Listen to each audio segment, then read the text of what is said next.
It's good. We do the Pledge of Allegiance sitting with my little flag here. Don't sure that it's IPA bottle. There we Okay.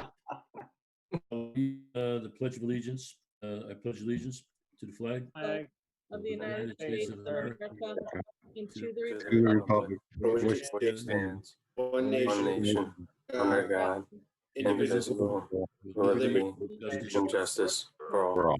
Okay, cool. Thank you very much again for joining us. For our new members, this is our fifth virtual, maybe. We've had trouble with previous things. All the bugs worked out, and I don't know. It seems like this is a good way to do it, even though we don't have that person. But I'd like to start off by having, I guess, alphabetically, if Ryan O'Grady can give us a little bit of his, get to know level is and familiarity with energy issue, what have you. Can you just give us a very synopsis of your background? Sure. So, yeah,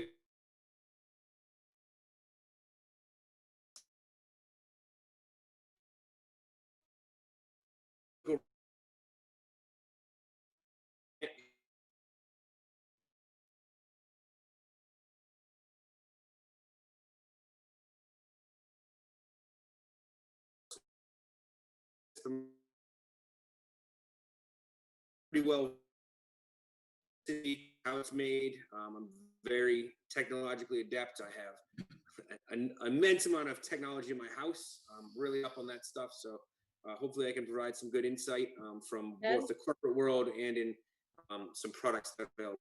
That's great. Did Mike Salamini get start camera? Is he? Turn that off now. Is Michael recording the meeting at the point?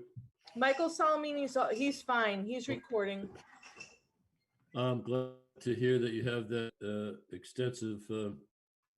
Did you say you were Convex or for EverSource, or is? I work for Convex. Work I mean, for Convex. EverSource writes our checks, but I am Convex. Okay. Connecticut Where's Valley your Electric Exchange. Where's your office? Say again?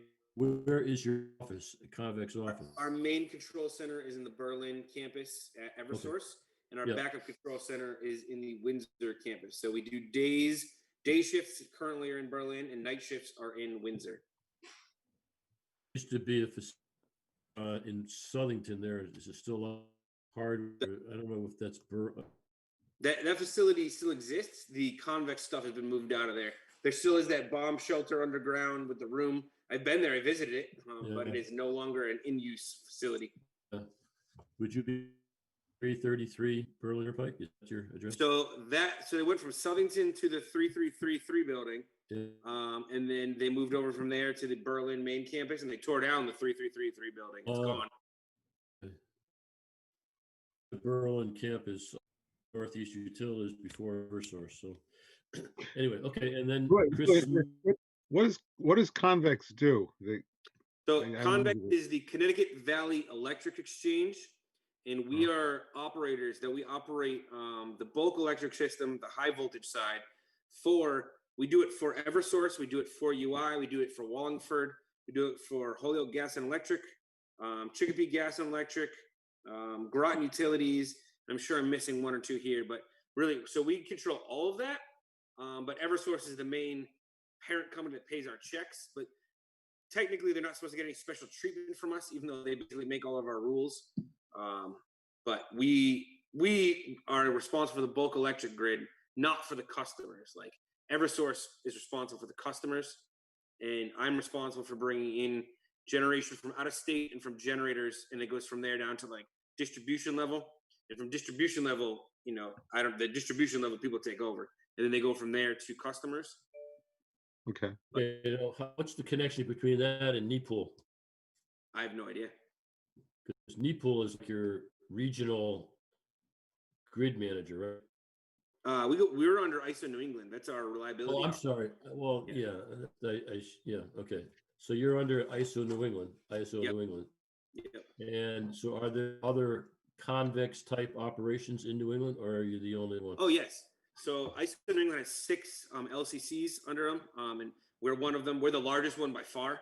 So EverSource has New Hampshire, Boston, and Connecticut, and Western Mass. That's all under EverSource.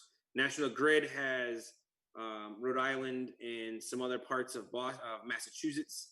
There's Vermont. There is Hydro Quebec under. They have their direct DC ties into Vermont. There's a couple other ones. Oops. Sorry, my watch is talking. But Okay, well, good. I'm glad that you're aboard. You've got Yeah. to contribute of our, I'm having a very hard time hearing you. Rich. Rich, you're fading out. sorry. But you know what? It's awful. Awful. It's really anything about it. So Yes. Chris Smith, why don't you kind of give us a update on you, your resume or whatever? Absolutely. Thank you, Mr. Chairman. It's my honor to have been appointed to this commission. I graduated high school from North Haven about 2 decades ago. I attended college at University of Connecticut. After graduating there, I made Wallingford, Connecticut my home for the next 14 years. And I had the honor of, while being in Wallingford, actually serving on as chairman of their energy commission for a term, probably about, I don't know, 9, 10, 12 years ago, something like that. So I did a term on Wallingford's energy commission. It was a rewarding experience, and in reviewing some of the materials on the website for this commission, it seems to be some overlap, although you folks are certainly more advanced than we were back then. So looking forward to getting to work there. That's kind of scary. My wife and I moved here to Cheshire in June of last year. We really are loving this community, and I'm looking forward to getting to work with you all on behalf of the good people of Cheshire. Good. And for my work, I currently am partner in a government relations firm in Hartford. We serve a number of clients, from large corporations to small nonprofits to trade associations. I do actually represent a one residential solar company, so there is some overlap in policy there. I don't think it would be a conflict on some of the stuff that we look at, but if it ever does arise, I'll certainly be disclosing that. And if I have to recuse myself for something here or there, I will. But I didn't see anything in the minutes that would necessitate that. Good, excellent. Energy is something that actually is very very interesting to me. I think people generally, in the short term, when they flip the light switch, they want the lights to come on, and they don't necessarily think about how it gets there. In the medium term, they want to make sure they don't pay too much for it. And at the end of the day, in the long term, I think we want to make sure that we as a globe are looking towards a sustainable energy future, and every little bit helps from the local level all the way on up. When did you move to Cheshire? We moved here June of last year. Okay, so you moved from a city that has a municipal energy system, I guess, or company, to an EverSource territory, and shortly afterwards, about a year later, a big storm comes through and knocks the hell out of this whole state, really 500,000 or more people. And Cheshire was out for a really long time, and everybody was complaining, including George Romani up there, who said, this shouldn't happen. We should join Wallingford and join their electric company or whatever. So what's the take on that? Was it just luck? Does Wallingford really do something different than poles and wire maintenance, or what do you think, Chris? As I sit here, I think it's hard for me to fully diagnose that issue. I can tell you though that whether or not it's luck, Wallingford is part of the CMEC coalition, or cooperative, I should say, has had a very good track record over many, many years, having lived through, that October snowstorm that knocked power out for a lot of folks about 9, 10 years ago, Irene, Sandy, a lot of our neighbors, including Cheshire, I think, was without power for quite a bit of time. And in all of my time in Wallingford, 14 years, my power flickered once, never went out for more than 5 minutes in 14 years. So whether that's luck or something else, it could be luck, could be an anomaly. But as a consumer in Wallingford in my past, I have no complaints. Yeah, Ryan, did you have something to say? Yeah, so I visited the Wallingford control room actually during my training with Convex, and they're a very small municipal run thing. They have, if you see the EverSource control room, and it's very high tech, and it's a much larger area. In Wallingford, they have, is my understanding, the cheapest electric rates in Connecticut, but they don't have the overhead that EverSource has or the responsibilities. So I think as soon as you start trying to expand, like trying to get them to pick up more towns, you would lose that benefit that they have of being Wallingford. Like they only have a very small footprint that they have to maintain, right? So it's much easier to be up on your maintenance, even with less resources and less spending than for EverSource, for example, they cover huge cities and empty areas of land, but they're required to maintain it all. And Wallingford doesn't have the same responsibilities, so their expenses are far less. It's seeing their operation versus how EverSource runs it. It's like night and day. It's like they have like a one computer monitor in a closet, and they have a dead man switch that because they only have one operator on at night, so you have to push the button every hour, or the police show up because they don't know if they're alive. Like, well, we run 3 people and we're monitored by cameras, and we're talking to ISO New England, but I would love to be part of Wallingford because their electric rates are about half of what EverSource's are. But once you start trying to get into that expansion, you're going to lose they're going to lose the advantage of being Wallingford. Then you have to have admin costs and larger workforces. And everybody thinks it's a great idea, and I just don't think it's really feasible on a large scale. Yeah. I don't know if there's a critical mass or whatever. Hey, Rich, am I still on? Yes, but your video isn't. My picture. It would help maybe to help I'm quite impressed with these 2 new members, but maybe they'd like to know a little bit about us guys, where we're from, what we're about. Absolutely. Why don't you start, Dave? Well, I retired from Olin Corporation. Eventually, it was called Arch Chemicals, and then ended up with Lonza. I was director of technology for a number of years in Cheshire here and New Haven, and I'm a chemist by background. I've been a member of the Energy Commission for about 13, 14 years, and been involved with all, I think, a number of significant achievements over the years, including a solar field, a comprehensive energy audit and implementation across the town that saves us about $700,000 a year.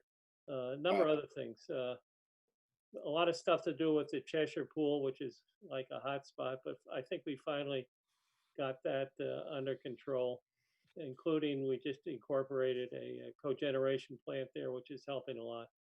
So I'm an old timer, been around a lot, so glad. Welcome aboard, you guys. David, David's, I think I wanted to just tack on to what he just said, or kind of opened up a topic of, the Energy Commission meets once a month for only 11 months a year. And a lot of the work that gets done by people like David and others that they're volunteers. We're all volunteers, but they get things done outside of the normal monthly meeting, including sometimes interacting with other commissions, Public Buildings Commission or Parks and Rec or whatever. And to the extent that you're willing to and able to do that kind of thing, it's really important. It's necessary.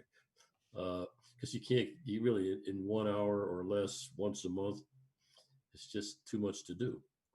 So I'd like to, put that out there that to the extent that you're willing and able to, put in the extra effort, it's always welcome.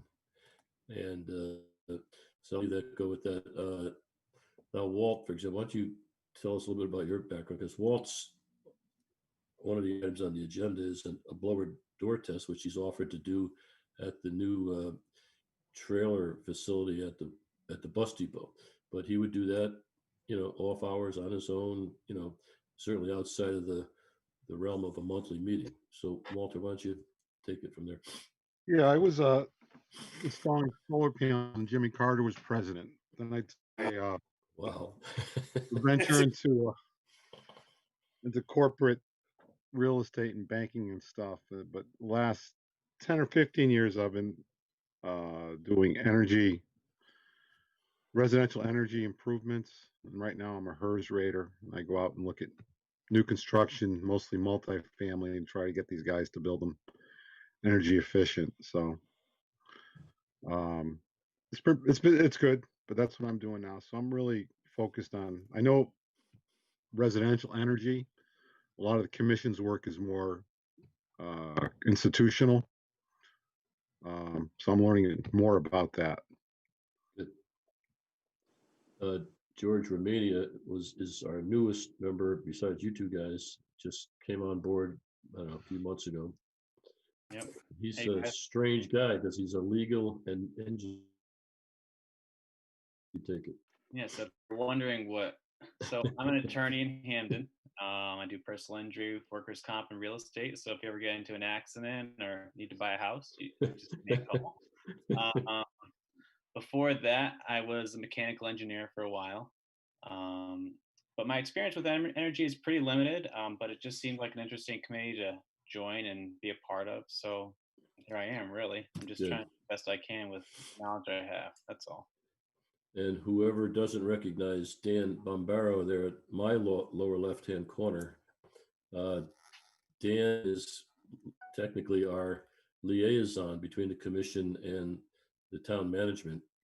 He works in the public works department as what, a director, or assistant director, or go ahead. Capital projects manager. I was the assistant town engineer, and I'm now the capital projects manager. Okay, good. He's succeeding a guy by the name of Walter Gankars, who did an awful lot on behalf of the town and the Energy Commission on projects such as the solar installations at the former town landfill, the police station, coordinated a lot of the town side with our energy ESPC energy savings performance contract. It's really important, and I think these guys, both Dan and Walter, are critical, because we could talk about what's great to do all we want, but unless it gets done, it's all for naught, right? So these are the guys, these are the conduits to the people in the government side of our world that can actually make things happen. And they contribute a lot. He's a volunteer. He gets paid by the town, but I don't know how much he certainly got to get so at least some kudos for coming in and working on our monthly meetings, and also behind the scenes doing what he does. So I appreciate his efforts. For myself, there's nobody left except for Ann up there in the corner. Ann is our recording secretary by default, probably, because normally we had a separate recording secretary, and that in itself is a tough job, because you got to take all this rambling conversation and make some sense out of it in the monthly minutes, which I want to make you guys, the new guys especially, aware of the fact that we don't handle the meetings in a really, really super formal way. So it's kind of an open discussion, and I don't know if Ann's muting or unmuting people, but if you have something to say, just say it. Raise your hand, contribute to the conversation, because that's, in a lot of ways, that elicits a lot of good ideas, and the responses are really, really helpful. For myself, I've been on the Energy Commission twice. I started, I think, back in I don't know, 1978 or something like that, maybe before some of you guys were born. I wasn't born yet. And I was on the commission for, I don't know, maybe a year or so, and I didn't really participate much. I couldn't because I was just starting my family. And believe it or not, I was part of the Cheshire Community Theater at the time, and I had a lot of theatrical stuff that I was taking care of.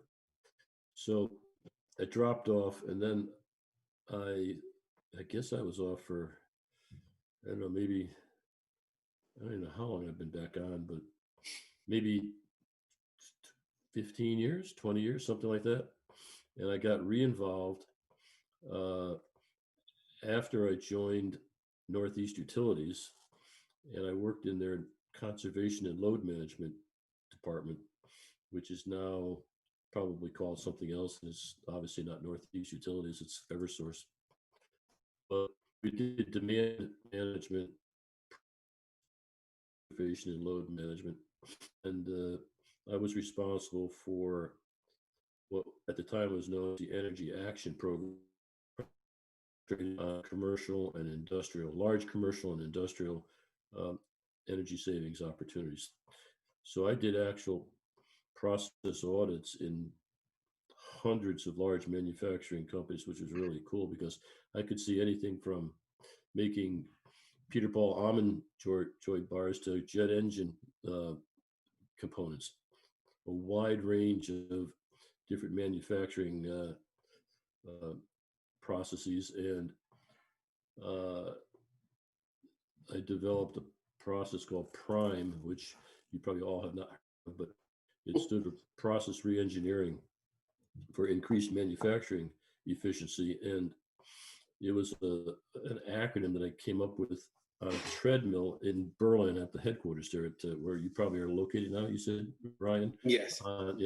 And that was kind of at the time, a very kind of forward-thinking, unique way of saving energy. Because if you saved, if you reduced waste, if you increased manufacturing efficiency, you could save energy. It was a way of saving energy that nobody really thought too much about.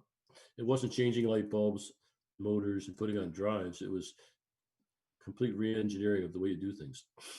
And so anyway, that kind of, for some reason I got, then there was the, I don't know if you know about the deregulation of the electric utility industry and certainly the gas industry. But Northeast Utilities formed Select Energy, and then Select Energy Services was a sort of a subset of Select Energy. And they were an ESCO, an energy services company. I'm losing people on right and left here. He's probably gonna, here he is, he's re-entering the meeting. Okay.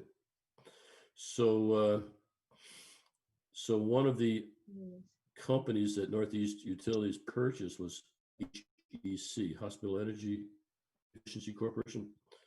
And that's how I started to learn about energy savings performance contracting.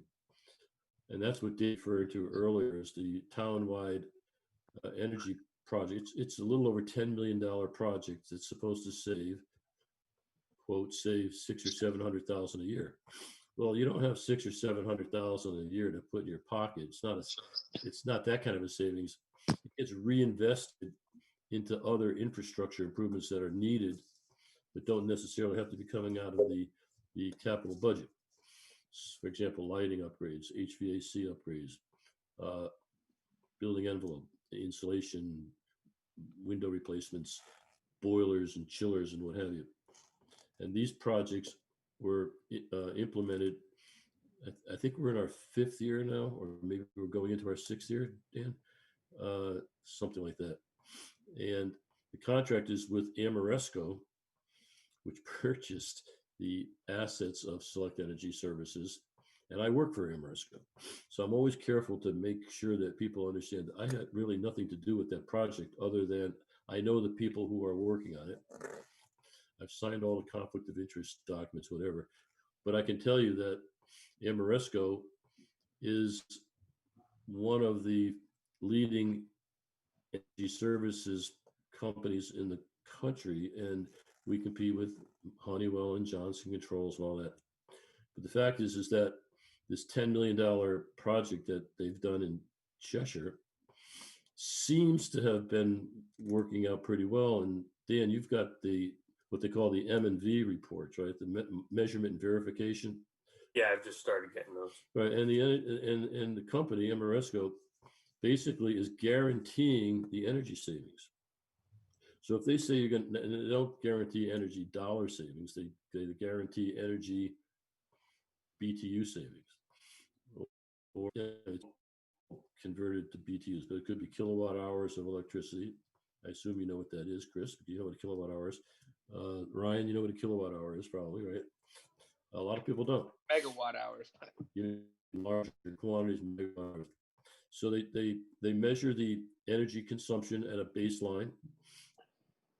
I'm a little digressing, but I think it's important because you guys both need to know that we are in the middle, not in the middle, we are in probably the 5th year, maybe 6th, of this energy savings performance contract, which is ESPC.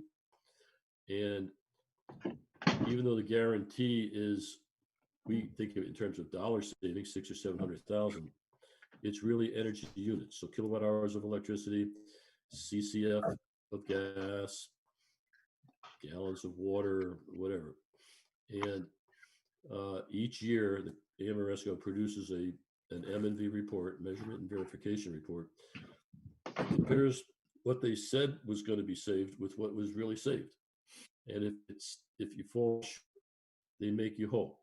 So it's a good way of getting things done without any out-of-pocket costs. Basically, the project is paid for from the dollar. I don't know if you got Chris. Do you have an ESPC energy performance con, Wallingford? You're muted. You got to unmute. When I served on the commission, we just started our projects that I oversaw with the commission were not necessarily in that structure per se, but they were of our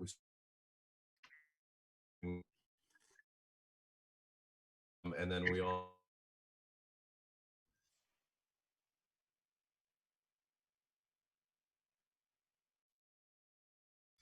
municipal, but also serving the community Right. type objectives. So while not the same, some similarities there in the goals. Okay, so I am the chairman, and by the way, you should know that my position is re-election in January, probably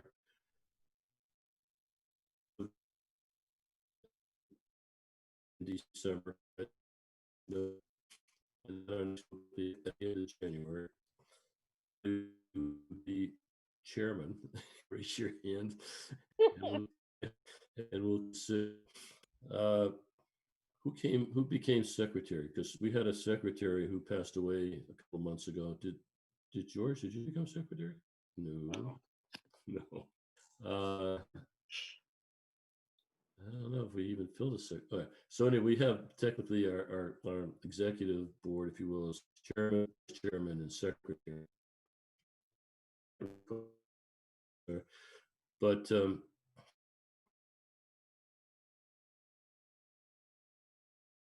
in more depth with the energy portfolio manager.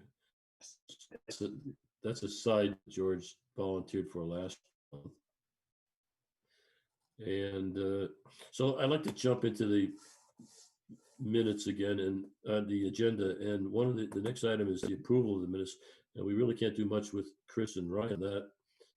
Who was here from last month? That was George. You were on, right? Yeah. George, Walter, you weren't. It was not. I missed that one. Dave? Yeah, I was there. So it was me, Dave, and George? Yeah, the only person missing is Dan Knudsen, right? Dan Newsom, yeah. Yeah, Walter, Well, we went through this a while back. He can actually, if he read the minutes, he can actually vote on issues regarding them. Oh, yeah? You mean, well, did either Chris or Ryan read these minutes? Did you even have access to them? I read the minutes about an hour before the call, but I would have no way of verifying that they're accurate. Sure. I just got off work and came straight. Oh, okay.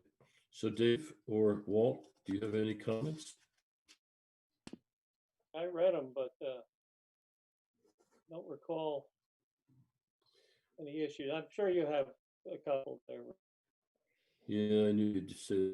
I honestly had a really, really busy day today, and I'm not really sure. I know I read them, but I don't know. I think I sent you a note saying excellent job, right? Ann? You did, and thank you.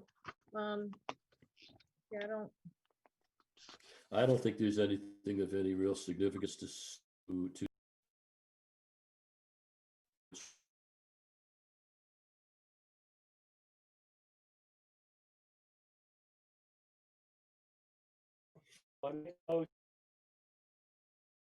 Meeting. Okay, now we need a second. I'll second the motion. Okay, and I'll say if there's no further discussion, all in favor say aye. Aye. Aye. Okay, good. So it looks like we have a unanimous approval, and I presume that that's accordance with Robert's rules. Okay, so moving on the agenda. So the new guys should know that this agenda pretty much looks the same. A lot of the items that are on the agenda look the same month to month. I usually just leave them on there for kind of a reminder. If there's anything new to report, then whoever's mostly involved with that particular topic will make some kind of a report. So they're kind of what quote standing items, and under old business, we have these general topics: energy efficiency projects, benchmarking, publicity, clean energy, PBC projects, grants, and energy reliability. So under energy efficiency projects, since most of those are school projects, what we used to have is a representative from the education department whose name is Richard Clavette. And he used to come and talk a lot about what was going on with the school projects. But with COVID and remote learning and all the things that they've had, and he's in the maintenance department for the education department, so he's probably got his hands full. He hasn't been able to attend. So we kind of rely on picking up status from either his reports that he might send in or whatever. I think, Dan, you have some things to report on some of these topics, right? So Yeah. Do you have anything on the bus depot? Bus Depot, I mean, if you recall last meeting, it was discussed that Rich was looking for additional information to be provided by Walter as to the process, timeline in which this would be taking place, so that he can brief DATCO on Okay. the Okay, so process. a little bit of a background on the bus depot. I assume you guys both live in Cheshire, Ryan and Chris. On Sandbank Road, if you take a turn off of Route 10 and you go down a short distance, a couple hundred yards, on the left-hand side is where all the school buses are parked for the entire town. And on that property also was a small trailer type unit, which I believe has been replaced by now, right? By a new unit. Is that true, Dan? That is correct. Okay. And so I think what they're calling it a double trailer. So they needed more space. Maybe that was the reason that they replaced it. So now they have this double trailer, and it was installed by the bus company, the vendor, which is DATCO. And when this project first came up back last year sometime, I think it might have been me, but it was basically the commission's opinion that whatever they installed should be energy efficient as possible because the town pays the bills.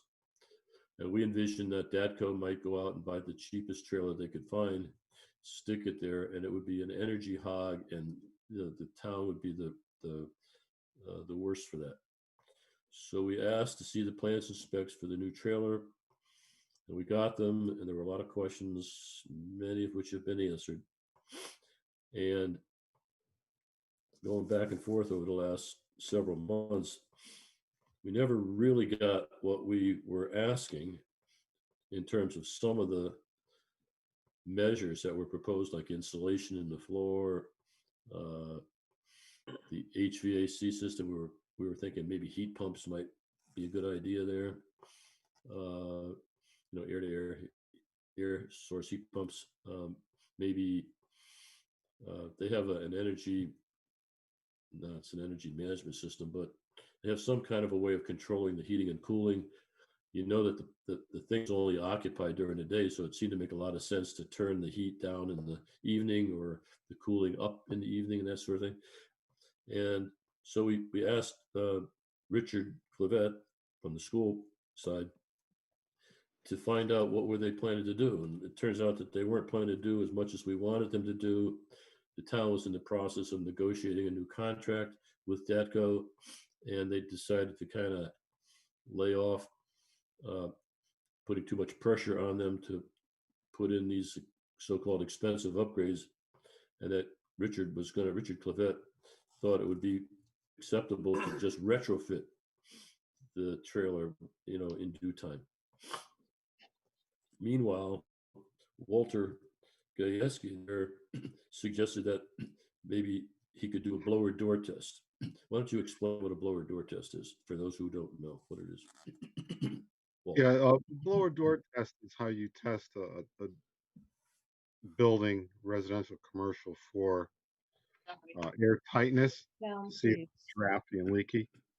I've actually had a chance to test 2 commercial buildings in the last year, office buildings. And basically, you're trying to make sure that there's no big holes in them, so your energy's not just leaving the building.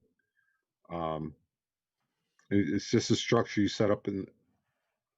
You set it up in the building, and you depressurize the building by a certain amount, and you measure how much air you're losing through there. Diagnostically, you can walk around and feel the drafts, or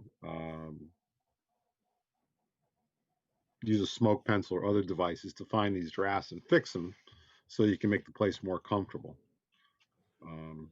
The technology's been around since the 70s, so it's well established. It's pretty easy to do. If you happen to have one done on your house, you should. You can get them done for free right now. So I think if this trailer that they put together is 2 trailers that they bolt together, so there's a big seam between them, and I would imagine that would be a very big potential leaky point. Yeah. And we could test that to make sure it's sealed up right. And that's it. So you're really creating a vacuum in the space? Yes, You're not blowing air in, you're sucking air out. we're sucking air out, depressurizing.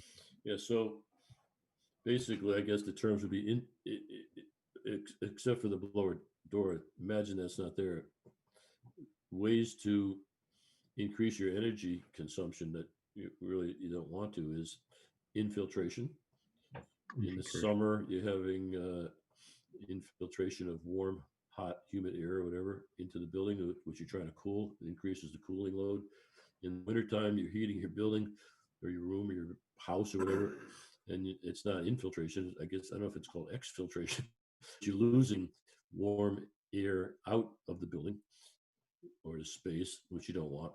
So it's a way of making sure that you've sealed up these potential leak areas, whether they be around doors, windows, eaves, or whatever. Yeah, and you got to understand this trailer doesn't have a foundation on it, so it's yeah, that was one of the here underneath. That was one of the things that we put up. So it could be an energy hog. Oh, and that's all electric, right? All electric. Yes. Yes. Well, to be honest or fair, I suppose, it's just a little trailer. And I don't know how much energy, Dave, do you know how much energy it consumes yearly? Well, I think, based on our Energy Star portfolio analysis, this unit is classified as office space, and it basically, the old unit was about 300 or 400% higher than any normal office space as far as energy consumption. But it's relatively small potatoes relative to other areas of the town, but it's probably around 20,000, 25,000 a year Yeah, in energy costs. total energy costs, yeah.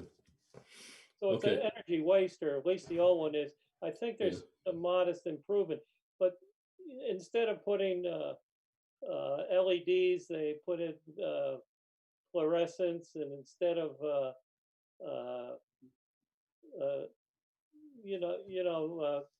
latest type of energy, it's all resistant heating electricity rather than heat pumps, Yeah, air-to-air heat pumps and stuff like you that. can continue talking amongst yourselves, but I gotta step aside for just like 1 minute, okay? I'll be right back. So it's one of those things. I mean, we probably have a lot bigger fish to fry, and we'll get to some of that when we start talking about the Energy Star Portfolio Manager and how that gives us a window on the energy consumption of all our town buildings. And that's been updated in the last year, and we'll discuss that a little bit, but later. But it's important because sometimes the little things are important, and sort of it reflects what you can do, like Walter was saying, for your own house as far as measuring the big bad in your house. If the air is coming in, you assume, and the air is going out too. Right, Walt?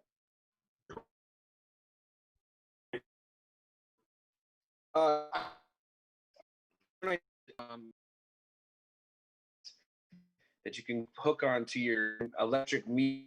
It learns what your electric loads are, and it can kind of show you when and how much power you're using, which could be very useful to find your energy hogs. I don't know if this trailer would be a good use of such a thing. It's like a $2 piece of equipment. You put it on the income use, and it somehow figures out what devices are using that energy. Secondly, I was just curious. I really don't know here, but I was on the board of directors for my HOA when I lived in New York, and we switched our neighborhood. It was a 100-unit neighborhood from incandescent or the halide vapor streetlights to all LED. And in just that neighborhood, that was bringing us about $7,500 a year savings. And I would imagine the town has a lot more lights. I've seen some of them are LED, but I see a lot of them are still that halide vapor orange, or I mean, just the end of my street, there's a LED one, and right next to it, there's one of the orange. Oh, wait a second. Damn. That shouldn't be. Where do you live on? I live on Westridge Court, right off Plank Road.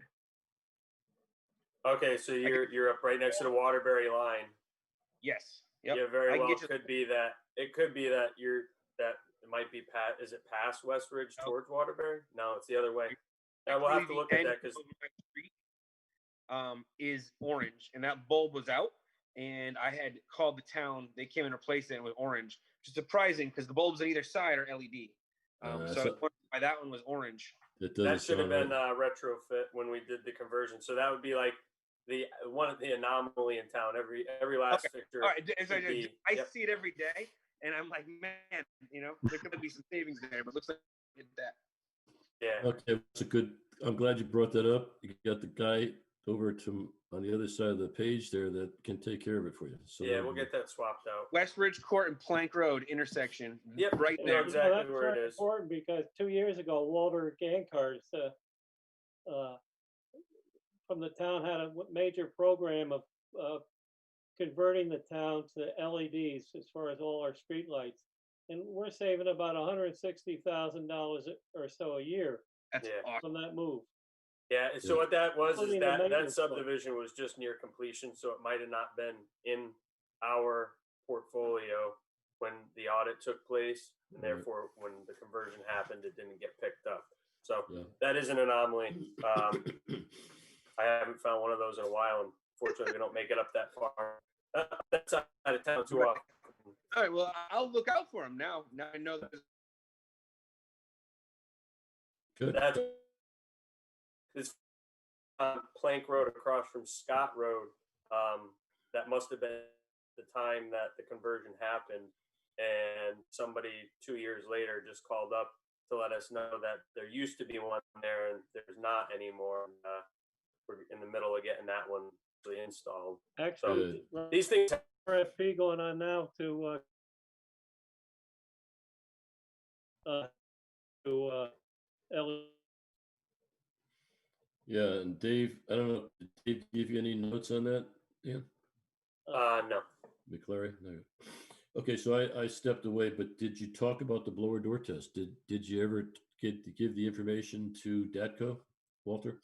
No, no, I missed that last meeting. Uh, Who should I get in touch with? Rich Clavet? Yeah, Yes. yeah, I would get in touch with Rich, or if there's something that you could provide via email, just a little breakdown how long it takes, the process in and of itself, Be and glad. we can get it to Rich and see what schedule works best for both you and Datco, obviously. Yeah. Okay, so the next topic is the energy efficiency projects at Dodd Middle School and Highland Elementary School. And the background there is that when we did this townwide performance contract, some lighting systems weren't fit to LED. So I don't know exactly what, I mean, I know that Rich Clavet got in touch with this company called JK Energy Solutions, and they did additional lighting change outs at the high school and a few other performance. And he asked them to take a look at Dodd and Highland schools. And that was before the COVID pandemic hit. So I don't know where we stand on that exactly, except that it's on hold. In order to get into those schools to do an assessment or light count or whatever, they got to get in. And it's right, Dan? I mean, I had some notes from Rich. Dodd is actually complete in their waiting materials for Highland School. The good news is we actually did get. I sent them to you, Rich, just for your record. Is we did get from EverSource incentive to the facilities. So we're looking at between the two facilities, we're looking at $27,354 in incentives and change. Highland is $17,335.84. Dodd's $10,119 in incentives okay, that's incentives or rebates for for the retrofitting. upgrades that are going to be made. Do you know what kinds of LED lighting are being installed? I mean, is it? I can get the specs on them, from Rich. I believe they were similar to what was installed at the high school. Because at the high school, I'm pretty sure that they had some pretty sophisticated technology for daylight, not daylight, but the light. Yeah. So if you're in a classroom near a window with a lot of sunshine coming in, the lights will dim. They'll go up brighter. If it's a darker area, there's occupancy control, right? Occupancy sensing. So if the classroom dismisses and goes to lunch or to playground or whatever, the lights will turn off or down to some lower level automatically. Correct. I don't know all the details on that, but. But Rich gave me the dog and pony on that, and it was pretty impressive. Good. All right. Now, Dave, I think referred to this LED lighting project at the used to be called a football field, but now it's the football, lacrosse, field hockey, and band and soccer field, I guess. But it's McClary was a former athletic director for the high school, but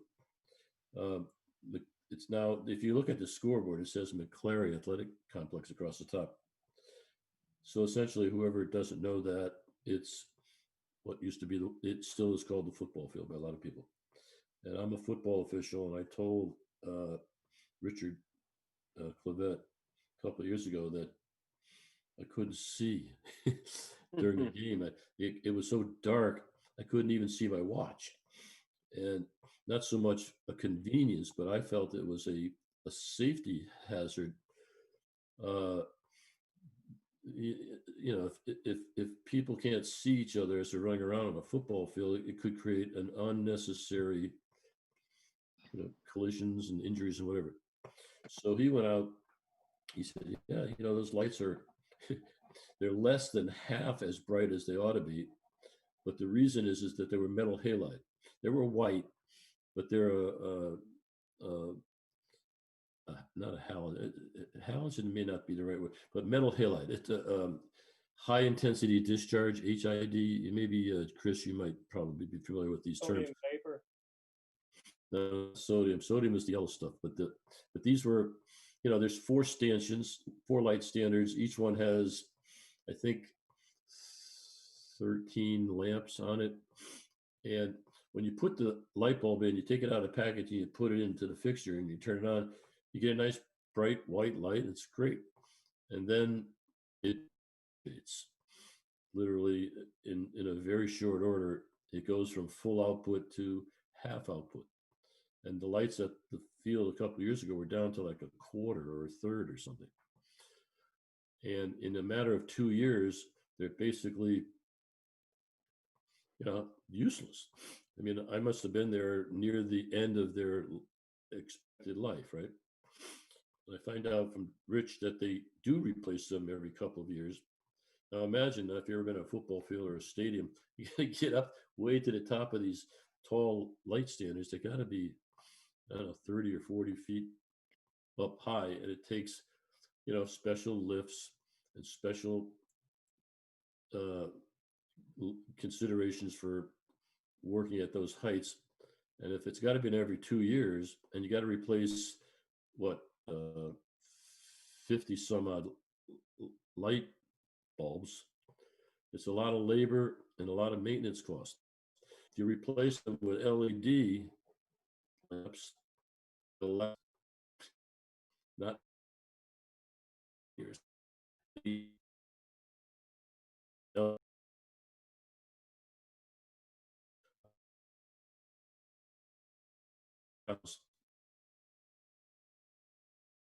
Longer and consume 1/5 the amount of energy. So not only do you get the energy savings, the energy efficiency benefit, but you get long life. So if you're only going up there every 10 years instead of every 2 years, plus in the meantime, you're saving 80% of your energy, it's a no-brainer. Unfortunately, LED technology, especially for stadium lighting, is expensive. But I think they found money in their budget, or they were able to do a cost benefit analysis, and they said, yeah, this makes sense. So do you know whether the project is going forward or not, Dan? The project is going forward. I think I reported last that the fixtures had been ordered. Newest update there is that we're waiting delivery on the fixture brackets.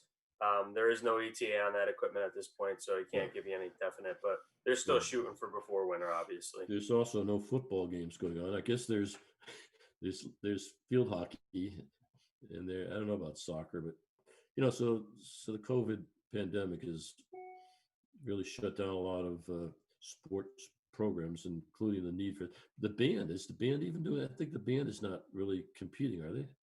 I don't know. I think they may be practicing someplace, but well, anyway, so there's no real rush to get these lights up. But another benefit is the color. The color of the lights is uniform. Some systems you can change the color. I think you can even do it on some residential fixtures where if you want it to be daylight, you can turn it up to daylight. If you want it to be warm white, you turn it down to warm white. The technology is just incredible. It's really amazing. And for most people, look at it. He said he had a lot of electrical gadgets in his house. Look at what he's doing there. Did you change the color too, or just the intensity? Me? No, Chris. Chris was, while we're talking, Chris is changing the lights, but I don't know if he was changing color or just the brightness. Yeah, changing the color. I have all my lights set up. Now we're purple, we're blue, we're green. Unbelievable. All right, so you gotta show us how you do that. All right, so the next item is the the HES program. I don't know if you know, you guys, the new guys know what that is, but Here we go. HES, maybe, yeah, Chris does, Energy Solutions. It's a program that came out. It was offered by, I think it was even out with Northeast Utility. It was basically a residential focus, and because the Energy Committee used some of that stimulus money from the Obama administration. It was called American. ARRA. Yeah, American Recovery and Reinvestment Act, ARRA. And the town of Cheshire got, I don't know, a couple $100,000, whatever. And we used some of that money to sponsor home energy solutions audits in town. And some of the earliest audits were actually offered free of charge. And you would think, well, that's a no-brainer. I mean, we'll sign up for that. But it was hard to get residents to kind of embrace that. Like, that was really important. But we did get a number of residents. At the end of the day, I think we've done close to two. Well, done. Your homes had maybe more than 2,000. I was one of them. Oh, good. All right. So, and then they started to choose they increased the copay to like $25. Then it went to 50, and then I think it went to 75. And for a time, you could only do it if you were an electric customer and a gas customer, but not an oil customer. Now I think it's completely fuel blind. Anybody can do it. The price got up to like, I don't know, a couple $100, and people kind of flinched at that, even though the benefit greatly exceeded $200 a year in savings. Most of the savings came from changing out light bulbs, some HVAC benefits, some insulation. They did insulation, attic. They offered big incentives on home insulation, and then it went away, or it died down. Well, now this updated program has enhanced incentives for insulation, especially. I don't know about other measures, but I think the installation incentives are, I can't remember it, twice as much or 2.5 times as much. So Walter, yeah, okay. So this is what I was saying. Behind the scenes, under the radar, whatever, Walter goes out and creates a press release that describes this enhanced HEC program, right? And I'll let him talk about it in a moment, but it was basically a reach out, which is one of the things that the Energy Commission does, is reaches out to residents and businesses and whatever to let them know what's going on in terms of incentives for doing different things. And this thing seemed like it made a lot of sense. So he wrote up a press release and take it from there. What you do with it? I sent the local newspapers, and I never saw it published in any of them. I did put it on one of the Cheshire community Facebook pages, and it appeared as a PDF, so you'd have to download it to look at it. And I think it had 3 likes. 2 are related to me. I meant to do it as a JPEG file and put it out there so it shows up, and I never did that. Seems like I get home from work, eat dinner, sit on the couch, and nothing gets done these days. So that's my bad. But I'll try to. I didn't do any the last 2 months in that after I initially did that. Would you agree then to contact the news sources that you did reach out to and see what their intention is? Are they going to ignore it? Do you think they could fit it in somewhere? The problem is that this has it sunsets. My fire alarm. it goes away. I think you have to be enrolled and you got to have something in the works by the end of the year, right? I believe so. Yeah. And I never did that. You know, I was trying to get these guys' phone numbers and stuff, but it never happened. You know, because I once put you that send the red press note release, you really about got it in that to. Sorry, Cheshire forum. Dave? Was it on that Cheshire forum? It was. it did, but and again, it just looked like an attachment, so it didn't have any pop and But I read sizzle. about it. Maybe I hit the, you know, Well, I saw it on the forum. I clicked on it. It wouldn't open, and I contacted Walt and explained to him that it wouldn't open, but it would only not open on my phone. You know, I've got Facebook on my phone. It wouldn't open, but from a desktop, it would. yeah. Right. But I'm thinking that a lot of people use Facebook on their remote devices, on their Right. mobile devices. I probably So, not. so if they I'll at least couldn't open it, it appears as a JPEG and pops. That's a 10-minute okay. thing to do. All right. Well, if it doesn't get done pretty soon, there's no point in getting it done because it's going to expire.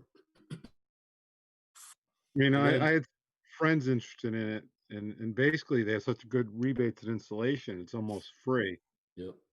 And I can't even seem to convince them to do it. I don't understand people. So I guess I'm a little burnt out trying to preach to Well, these you know folks. what? It But does come down to the fact, and this is a fact. I've been working in this kind of space for a long time. Doesn't seem like it would possibly be true, but energy costs are a really small amount of anybody's budget, whether you're a residential or a business or Pratt and Whitney for that matter. It might be a lot of money, but it's a small percentage of your total, and especially if you're talking about total revenue. So secretly, you can go and you know how much money your family takes in, X dollars a year, and you look at your energy bill, whether it be for electricity, natural gas, oil, water, whatever, and divide one by the other. And if you don't come out around 2%, something's wrong because that's about what it's going to come out. And people generally don't get really excited about 2%.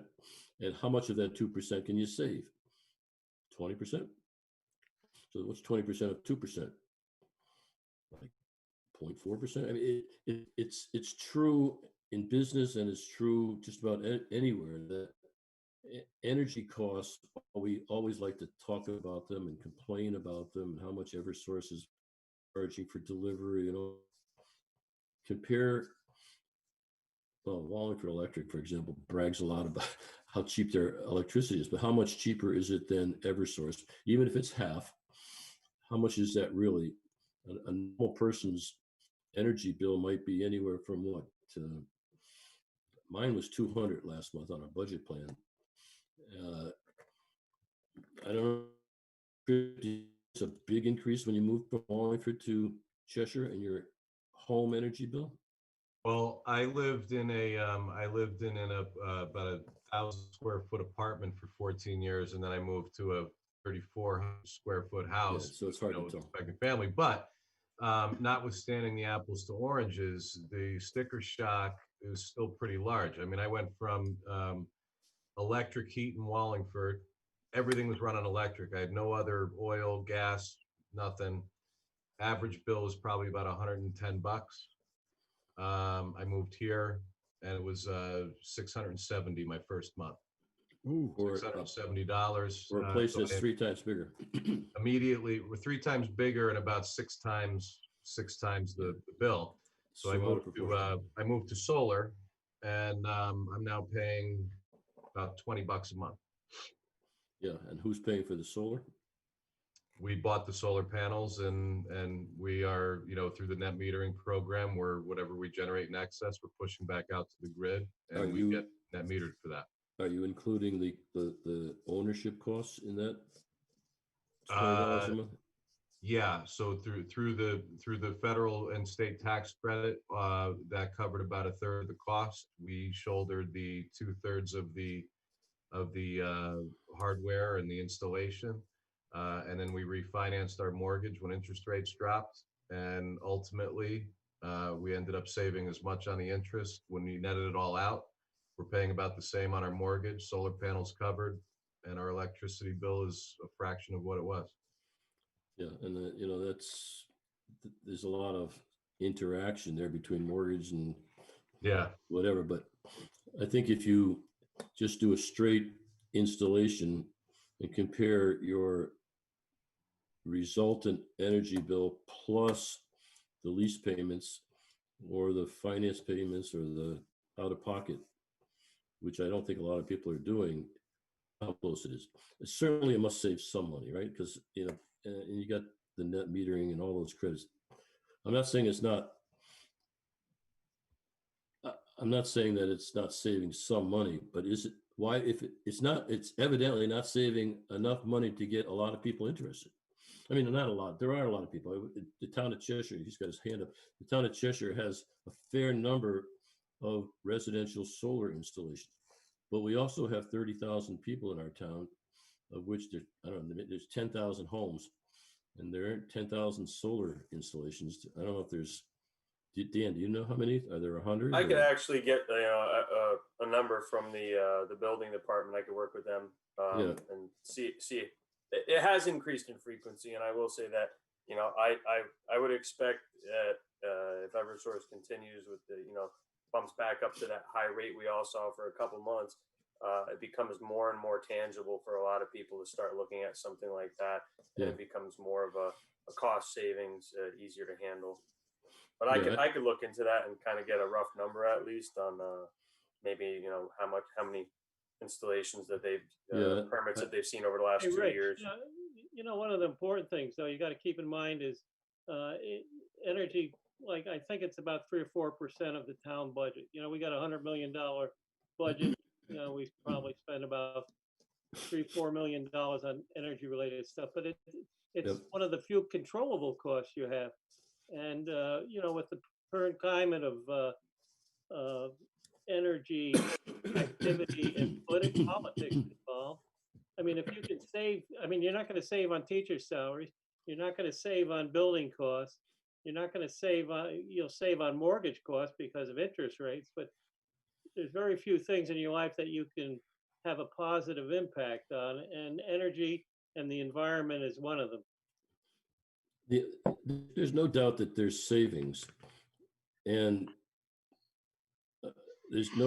I'm not arguing against any energy efficiency or resiliency or clean energy or whatever, but we need to figure out how to get more people interested in doing the right thing.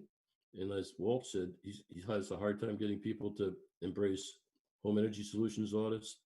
Ryan, you got to unmute if you're going to talk, but it seemed like you had something you wanted to say about. Yeah, so I lease solar panels. I have 30 at lease. I then bought 4 outright, and I'm actually going to lease an additional 12. My full cost to lease, I got a year at $20 a month. Going forward for 20 years, I'm going to pay $109 a month. That covered almost my entire electric bill. When my neighbor's bills are about $500 a month, I pay $9 for the connection fee. So I talked to all my neighbors and asked them why they wouldn't want to switch. And most of them were too lazy to go through the process. A lot of them didn't want to look on the front of their house. Like I have on the back of my house, and I have a very good solar. There's no trees blocking. There's no shade. A lot of people don't have that. So, I mean, you have to have a lot of the stuff lined up. But I mean, it's saved me easily $300 plus a month, and I'm leasing them. So, I mean, I'm not even full. I didn't get. They kept my tax credits, but they are also maintaining them, which I don't have to do. But there's huge savings. Are you? Did you say that you had installed them, paid for them, or you're leasing them? Yeah. So zero out of pocket, and then so they leased 30. I purchased 4 outright. They upgraded my inverter, and now I'm leasing additional 12. So I'll have a grand total of 46 panels because I plan on getting an electric car. But that'll make my bill $150 a month, and I guarantee that I won't go over that because I mean I'm generating 1.4, 1.3 megawatts a month right now, and that'll probably push me up to close to 2 megawatts. That's a lot of 2,000 kilowatt hours, and $50 a month, and that's a cost for 20 years, with no more additional expense. And EverSource is going to raise their rates every chance they can get. So I mean, right now it saves me about $300 a month, and that's only going to increase every single time those rates go up. There's so much money to be saved there. Well, When you Brian, look at the town, we got that field where the dump used to be. Yeah. It's about a megawatt operation. We're paying. I mean, it's owned by somebody derivative of Solar City, but Solar City. but we're Well, paying it 8 cents was per owned by kilowatt hour, Solar and City. It's guaranteed now- for 20 years. It's now owned by NextEra Energy. Solar City sold it this Oh. went So live. with net meter, we're paying 8 kilowatt hour for where we're using it, and it's guaranteed for 20 years. EverSource rates are a lot higher than that. Maybe not for Uh-huh. commercial. So, I would say that since I've been energy commission, we're probably saving $1 million a year in reduced consumption and solar, and the town budget's 100 million. So, but we're saving $1 million, and that's a couple of mills.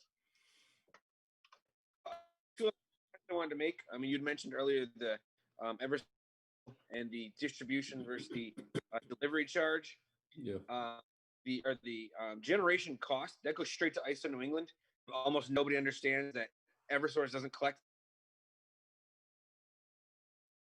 So the only money the free charge, employees, all the lines, everything. I just want people to understand that, because when you look at see that shock and the different costs, and you can't do anything about the cost. ISO New England determines that. And then another point I wanted to make is that Energize CT, which you pay a small portion of your bill every month to EverSource, you can get a ton of LED lights for like $5. You can get Nest Stats for $30. You can get not Nest like learning for like $20 or $50, things, and they save you a lot of energy, and you already pay that portion of your bill towards those. But like nobody seems to be aware of these programs where you can get 12 LED lights for $5, and that'll save you a ton of money. I do. I did it. I mean, I try to get my neighbors to it. Some of them are thankful and some of them ignore it. But you might, if we can get that message out to the town to use the program they're already paying for, they could save. Like everybody could save some good money. These rebates have been around since the 90s, 1990s, not 1890s, and I don't know. They're a hard sell.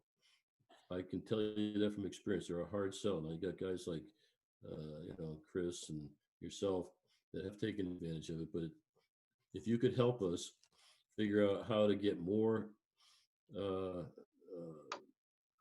do you call it? More people involved, or to get the word out, or to explain to people how to do it, how to cut through all the red tape, or it would be good. And speak, for the two of you speaking from personal experience, that would be helpful. We did have a program that we sponsored called Solarize Cheshire. In town, and there was a second phase of that. I don't know how many we're up to now. Dan, you said you could check and maybe come back with the numbers next. I could get something from the Or we building. could all go through the previous minutes and figure it out.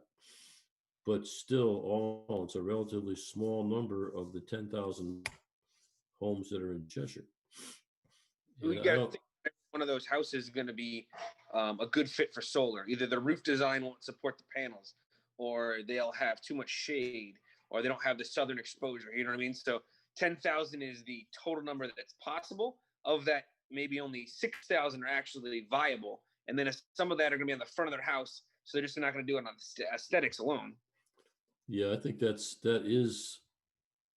my main concern. I don't like the way they look, but I have seen tile roofs and panels. The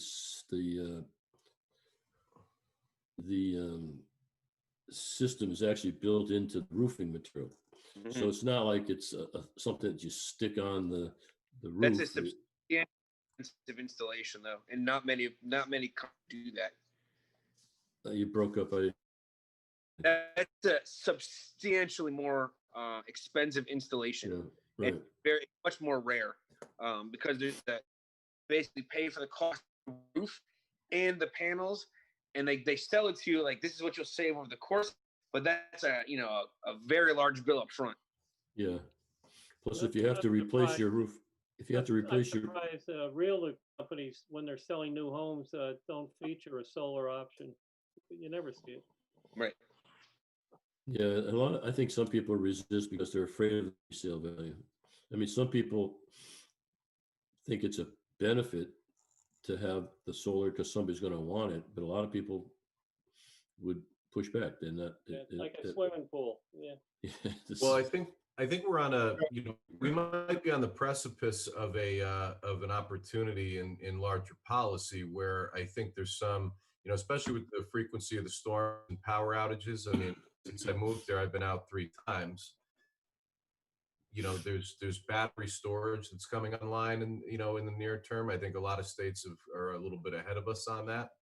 I think when you get to, resiliency in the grid and then individual, consumer choices around how to keep their lights on, during power outages, I think there's a nexus there to not just efficiency, but also, the generation and storage, which is really cutting edge technology. I'm sure that there's folks on this call that know more about it than I do. But those are hooks that probably might get people interested in, in energy and how it's sourced and how it's used. Yeah, I think you're right. I think what Tesla's doing it with Mitsubishi on these battery walls and stuff like that is really going to be something coming forward. I'm starting to see a lot of TV commercials, many of which have, battery storage, battery energy storage systems. And now that it's almost like it's out there, and people are saying, well, it's not such a strange thing. If they're advertising it on television, it must work. It's available. Super expensive. I looked into it when the storms happened. I lost power too. I just had a generator installed for $1,000 that'll run my house out my propane tank because battery storage is about $1 a watt right now.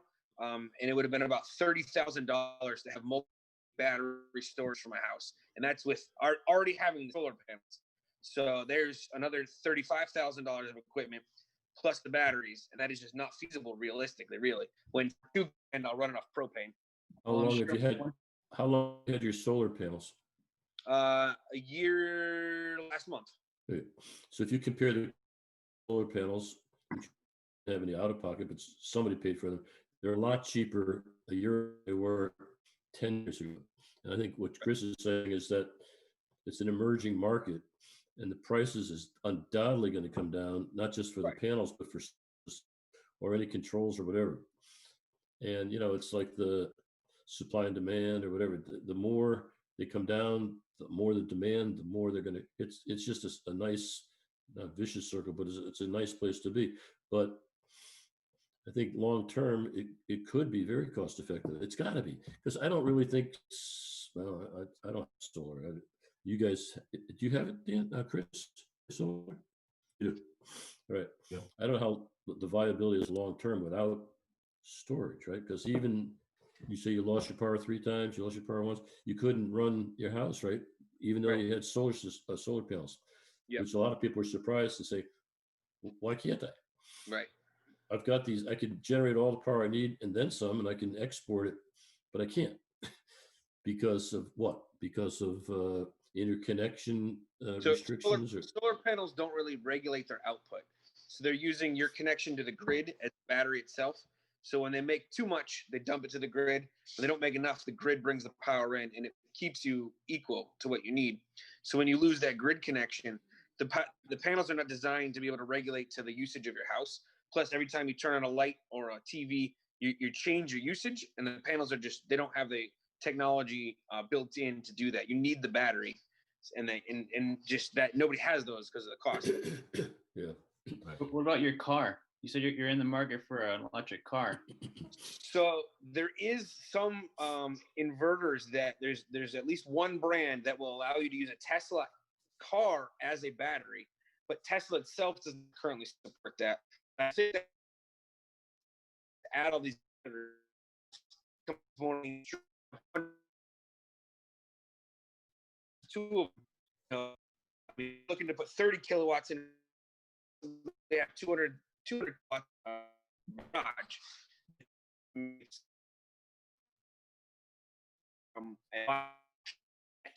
Yeah, the I town mean, of- from a chemist viewpoint, 10 years from now, that technology will be radically changed as far as cathodes, anodes, electrolytes, cost. It only can move in one direction, and of course, the market drives all these things, and politics. Right. The town of Fairfield, their bus depot has at least one electric bus in it, which they're in the UI service territory, and they worked with UI to use the electric bus as a backup battery. They have solar panels. They generate power. I don't know where they're using that. Maybe they export to the grid, but they do charge their bus, which in the evening is used as a battery, I guess, for whatever you would use it for. So this integration of technologies where you generate with the sun, you store it in a battery, and you use it off hours or whatever. That you'll probably see a market that's the state of Connecticut is trying to have a net zero carbon by 2030. I don't know. Realistic, it's 10 years. Probably Yeah, won't that's happen. not realistic. I mean, that's politics, but I mean, things like wind power, I mean, I think like Texas, West Texas got a net oversupply of wind. So somebody's coming up with a good idea, convert that to electricity and make hydrogen and use the hydrogen to fuel cars or other power plants. Some stuff like that. I mean, it takes some thought and thinking that we're Right. Good integration of wind, solar, hydrogen production, fuel cells. Well, you know what you're talking about, Rich. You're talking about decentralization of the power source, and that's Well, the big somebody- fallacy of the grid. Is that it's not really a great idea. Chris mentioned distributed generation, and that's like the quintessential distributed generation system, where it's not just big power plants that are producing power.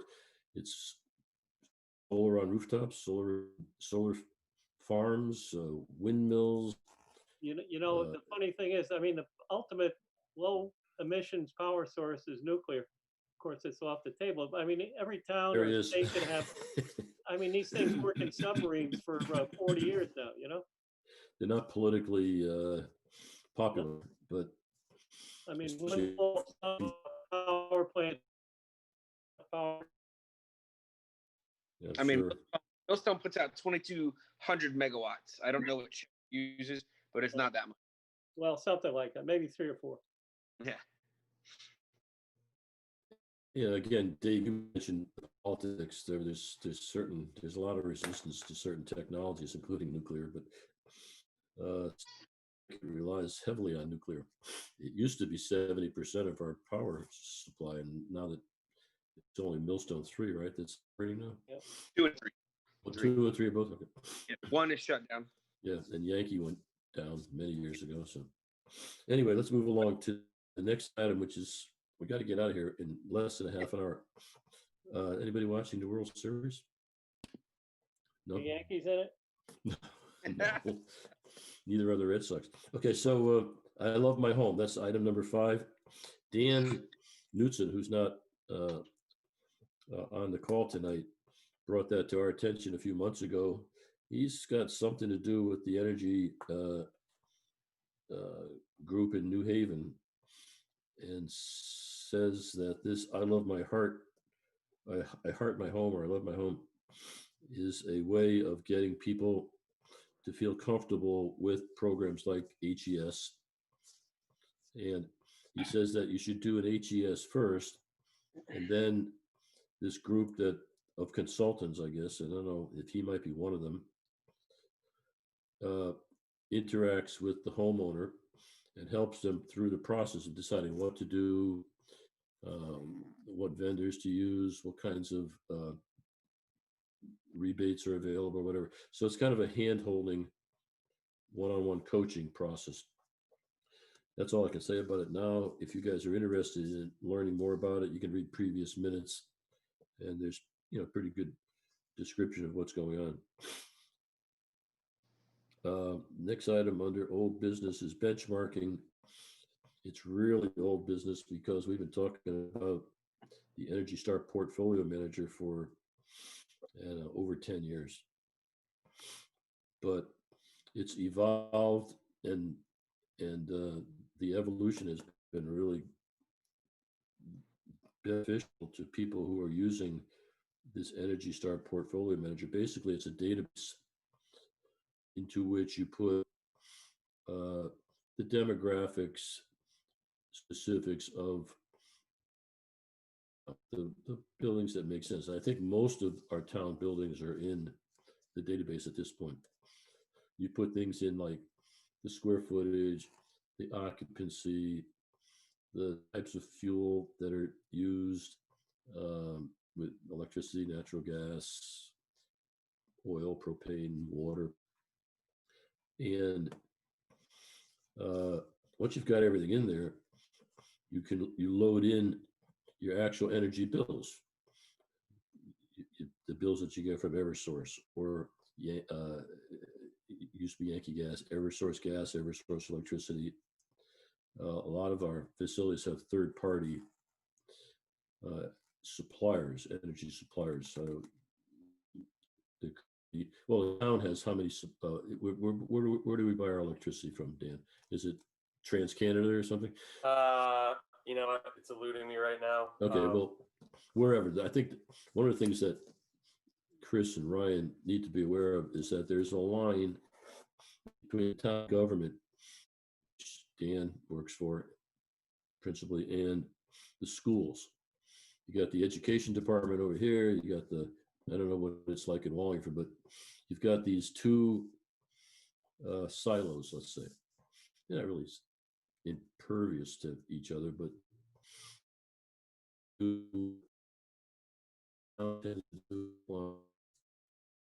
performance contract, it was all one.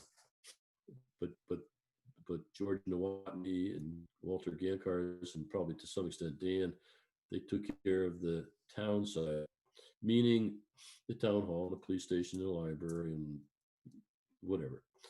And then the schools took care of their schools, of which there is the high school, obviously, the junior high or middle school, and 5 elementary schools or whatever, and Hummiston. And so the schools purchased their electricity, and I think natural gas, from a different supplier than the town, just because they do, because there was any turf, or it just happens to. So one of the things that we've talked about in the past is, would it make more sense? Would it be economical for us to buy one supplier? Economies of scale. At the town.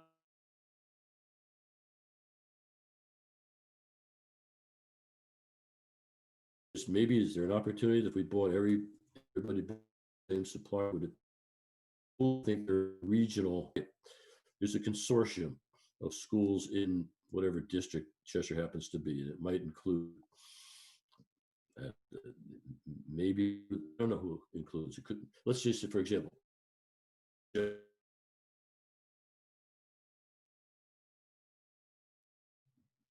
band together and supplies, or have a purchase power, which is one of the things that Dan Newton. If we an aggregation, not on the list. I'm not going.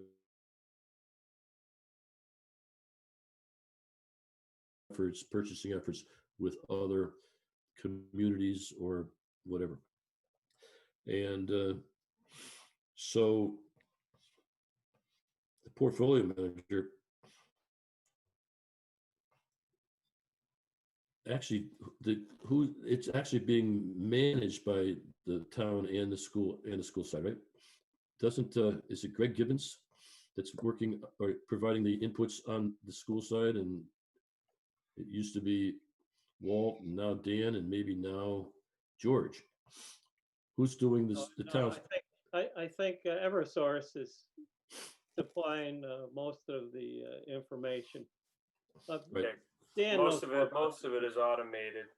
Any of the EverSource accounts are automated. Yeah, and I guess I kind of lost my way there, but it used to be at the very beginning that you would take your monthly bills and you would sit down and punch them into this Energy Star portfolio manager program, and it would take a long time. And the town's got a lot of bills for all the facilities, and you got electric and gas and all, and we fell behind. So we never ever really got the database to a point where it would be of much use. And then it evolved so that you had this automatic download from Eversource for the electricity and the gas. How does the supply costs get in, the third party suppliers? So There's still a handful, oil and propane. No, that but will have to electric, be let's say, manually input. let's say, and I think it's true, but I'm not 100% sure, that the town purchases electricity from TransCanada.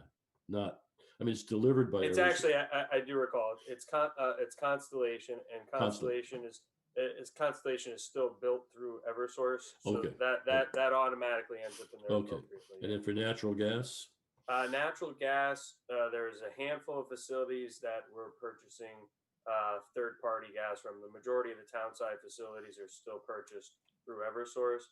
There's a handful that last year we went through. We were with Sprague Energy through a bid process. are they and they're the also? third-party supplier?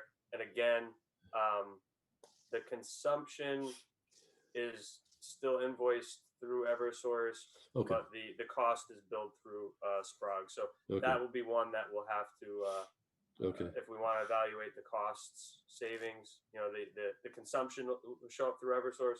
The costs, on the other hand, will be something we'll have to update manually. Really? For gas? For just a handful, I think three Okay. facilities. George volunteered last month to start looking or inputting oil and propane and Mhm. whatever. What? And if I could interject really quickly, Rich, I've been struggling to get onto the website, first of all. I haven't had any contact yet with the people that I guess administered the how-to session you call. But I also would need to get administration or admin capabilities in order to do all that stuff. So I'm going to need to get into contact with somebody. I don't know exactly who that should be. It's the guy I did down speak- down one over one. Dan Bombero. Yeah, should there be we able to help. go. I did speak to Professor Amy Thompson, who was kind enough to provide us with the tutorial. She should be getting in touch with you or sending you an email with the administrative access. She also did, and per your request, Rich, I spoke to her, and she's proposing for a second session. If there's more available to attend. I know Walter wasn't available. George might want to sit in a second time, if he has an opportunity, and we have two new members. She offered a second showing of her little tutorial November 19th at 3 or 4 o'clock. If, the group can come to a consensus on that, as whether or not you can make yourselves available. And she, again, will provide a walkthrough on what the program is, how it works, what it's capable of doing. Again, with providing everybody with, at the very least, a read-only version. George and Dave, I think, will be getting the administrative to move forward with. Okay, so Chris, are you familiar with the portfolio manager? I am not familiar with it in terms of usage, but I'm looking at my calendar now. Did you say the 19th? November 19th, correct. I'm available. I'm available, the later the better, but I can be available for the 4 o'clock slot. Okay. Yeah, I'm putting it in too, so. Okay, I'll get back to her and, secure that time. And what we'll do is we'll have invitations sent to everyone. She provided it through WebEx on the last showing, and I think that worked out pretty well. Is there any way that we can record it? Again, I think they were trying to do that last time. I can, when I reach back out to her, I can ask if she has that recording. But we can check into that. What do you have, George? I have a very, very busy day that day. I could try and move some things around. So I guess we'll see. But if I can't attend it, we definitely need to record it or something, because I would like to see a little Absolutely. more about how to do that. He probably wants to copyright it. All right, well then, I don't know what happened to Chris, but for Ryan's benefit, the portfolio manager is a way of, it's under the benchmarking title here. I mean, After you've got all this data, it's a fantastically flexible program. You can, through your Excel options, create any type of study you want almost. yeah, basically you're able to capture your energy metrics, and they're expressed in various ways. Amy Barrett has been confirmed. Okay. Oh, you got, I didn't even get notified yet. Oh, you're not in the loop. Okay, so yeah, so once the database is constructed and you got all the parameters in there, and you've got the energy consumption, whether it be electricity, gas, oil, propane, whatever. Once all that's in there, then the program will tell you, it will create energy usage indexes, EUIs, whatever. So it'll tell you how many dollars per MMBTU, or it gives you an idea of what your energy consumption is for that particular period, and you can look at that period compared to some previous period, whether it's a month before or a year before. You can compare. You can compare Darcy's school with Chapman, understanding that they're different sized schools and all that, but it gives you a consumption of Going to bed, per square foot, let's say. So it tries to normalize the energy consumption by, let's say, square feet.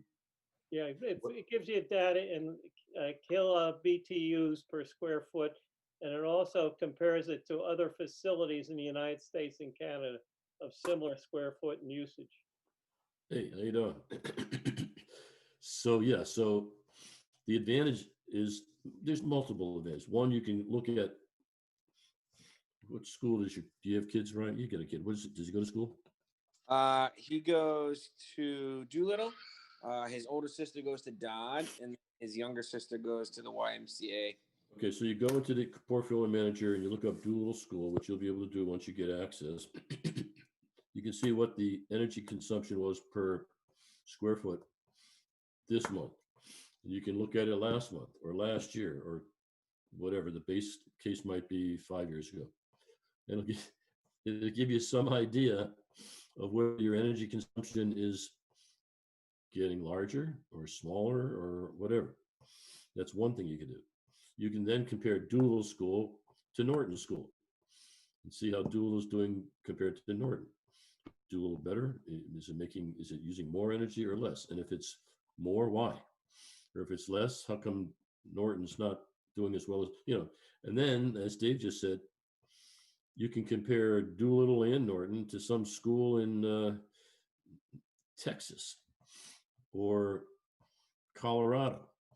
Except that Colorado today, some places of Colorado are supposed to be like minus 35 degrees. So it's obviously colder, and the energy profiles are going to be different. But they're energy corrected. They're energy corrected. So it's a good tool. Weather corrected, temperature corrected. Yeah, right. Normalized for whatever. Now, we used to do this all on a spreadsheet, normalizing the different facilities and the different months of the year by degree days. I don't know if degree days are included in this profile, the portfolio manager or not. but they do have a way of comparing for a building, different time periods, for a building in Cheshire to another building in Cheshire, for the Cheshire Police Station to the Wallingford Police Station. I don't know if they're, I think Wallingford's a little bit larger, but I don't know, maybe it's not. But if you find out that Cheshire's consuming a lot more energy than Wallingford, you say, well, why is that? Is Wallingford a 24-hour police station? Probably yes. Is Cheshire? Yeah. But what if it weren't? What if you're comparing it to someplace in Laredo, Texas, or I don't know, someplace where they only have a one-shift police station? That could be the explanation. It just gives you this ability to profile or benchmark what your buildings are doing compared to other buildings elsewhere in the country, and then you can make the weather corrections or the demographic corrections. It's taking us a really long time over the last 10 or 15 years to get to the point we're at now. And George, you had agreed last month to input the energy, the kinds of energy that aren't automatically downloaded, which are what? Propane, oil. Well, do we use any other? I mean, is water in there, Dave?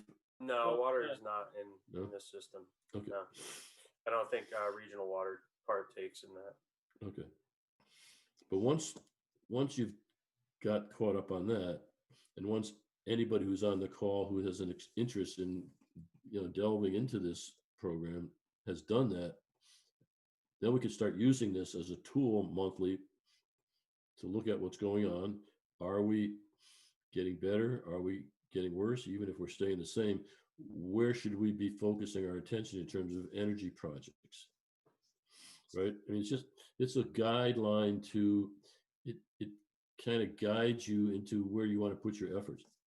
We put a lot of effort into the into the trailer at the bus depot. Yeah. Is that worth it? Should we have put more effort into some other facility where the benefit would have been greater? I don't know. The biggest user of electricity in the town is the sewage plants. Right. Is that in there? Yeah. Yes. Oh, okay, good. It also gets the biggest credit from the solar farm as well. Right. About 60% of its power is coming from net metering from the solar field.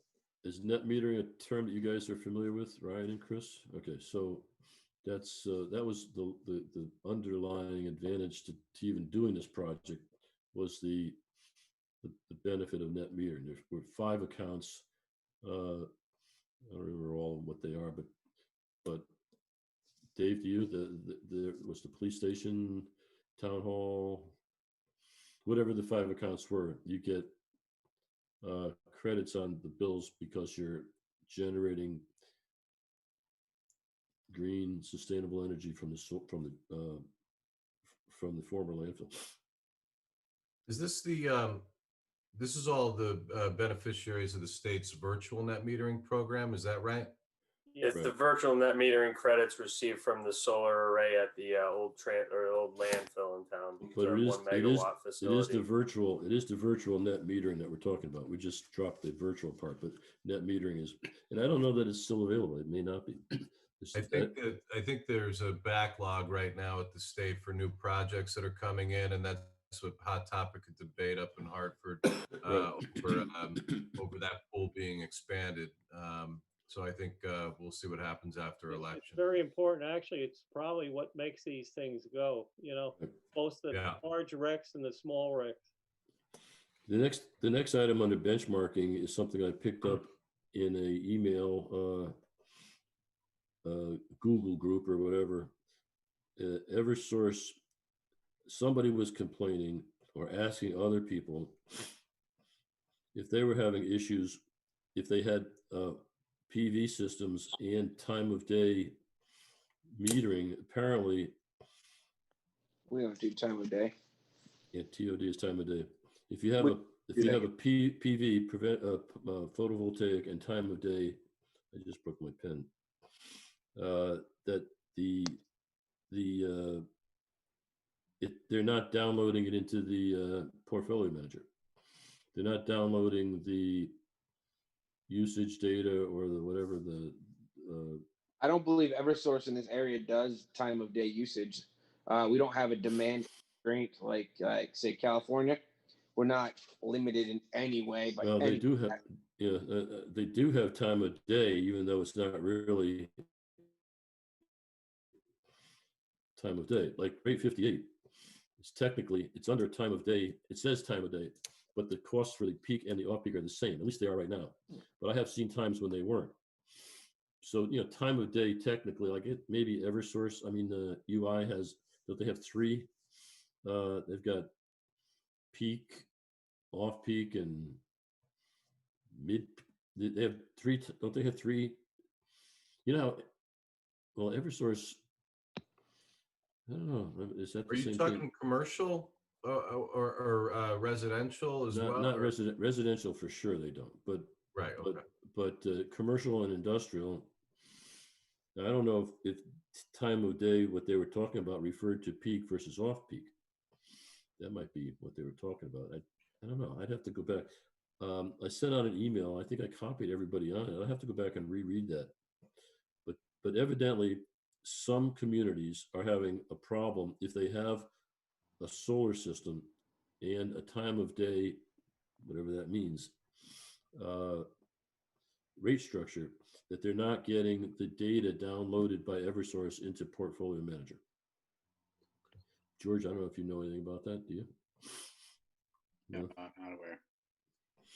Okay. I see. I'll see if I can drag that up again and reissue it to everybody. I don't. You know what? I'm going to need both from Ryan and Chris your email addresses. It's Chris Smith CT. Oh, wait a second. Actually, I can set it in the group chat right now if that's easier. Okay, and then can you do the same, Ryan? I'll figure out how to. Sure. I don't really use them, so yeah, I found it. Okay. Yeah, that would be helpful because then I can send emails directly to you guys. All right, so I want to try to get finished by 9 o'clock. Publicity, education, research. Outreach. We don't really have anything to say tonight. Clean energy. Dan, I don't know if there's any additional opportunities for solar carports, but we do have one at the police station. Do you have any idea? I mean, it seems like it's working out pretty well. We have Yeah, I metering sent you earlier today. I sent you a little spreadsheet, a little PDF of a spreadsheet. Yeah. That got has the year to date for the production. Yeah. You know, the number seems to be pretty consistent with you know, the direction we're supposed to be going with it. It's got the production numbers along with the cost to Green Skies. that I we got paid. the email and I saw that there were like 4 or 5 attachments. I had a really, Yeah, hey, everybody has those days, but Yeah. I also included in that you know, monthly comparison or monthly virtual net metering credits and charges to NextEra for 2019 and 2020.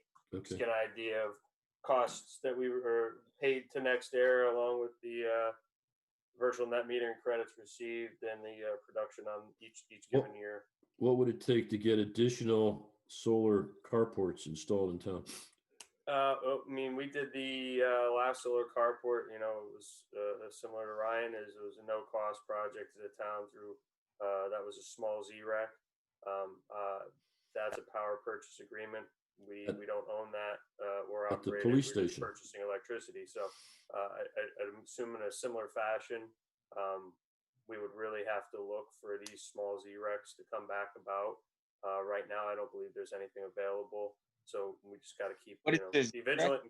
What was that? What is the ZREC? The small ZREC through EverSource, it's Stands just like for the large. zero emissions. They have LRECs and ZRECs. Zero emission would be solar is zero emissions. LRECs, low emission. A REC is a renewable energy credit or a renewable energy certificate. Fuel cells in Connecticut were considered a class 1 REC.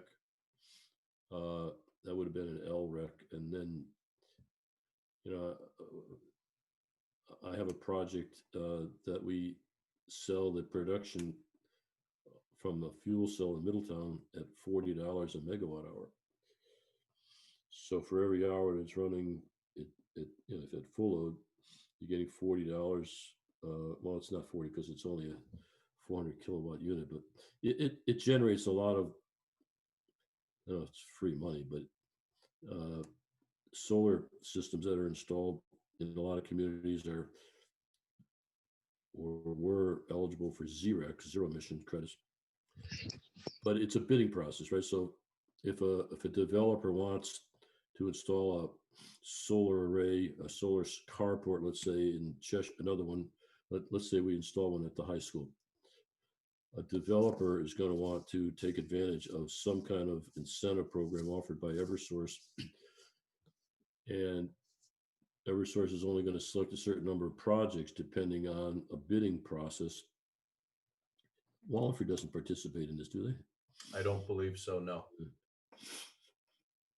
But Don't anyway, quote me on that 100%. No, but I'm no, pretty no. But sure you know. it turns out whoever bids the lowest wins.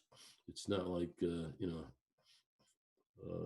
typical auction. It's called an auction, but it turns out that whoever is willing to sell, let's say Eversource, the RECs at the lowest value, dollars per megawatt hour, wins.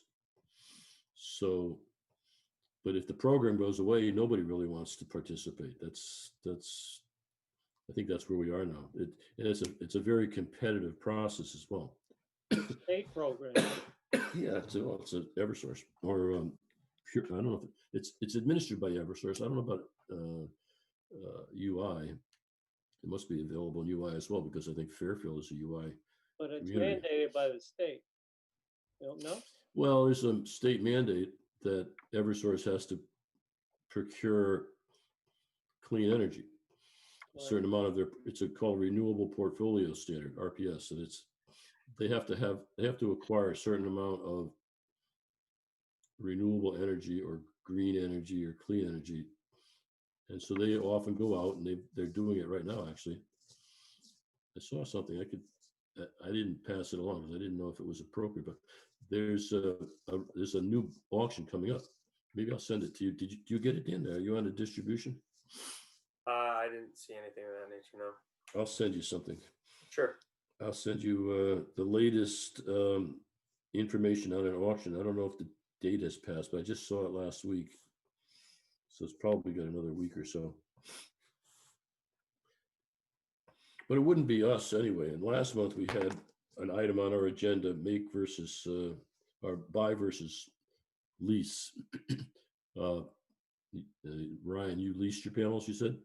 A lot of communities are wondering if it would be better to buy their solar systems and maintain them themselves, or does it make more sense to have a developer install them like we did at the dog park and the police station? If you have the capital to invest, you'll save more money if you buy them. But if you want zero cost option, then the power purchase is still going to save you some amount of money.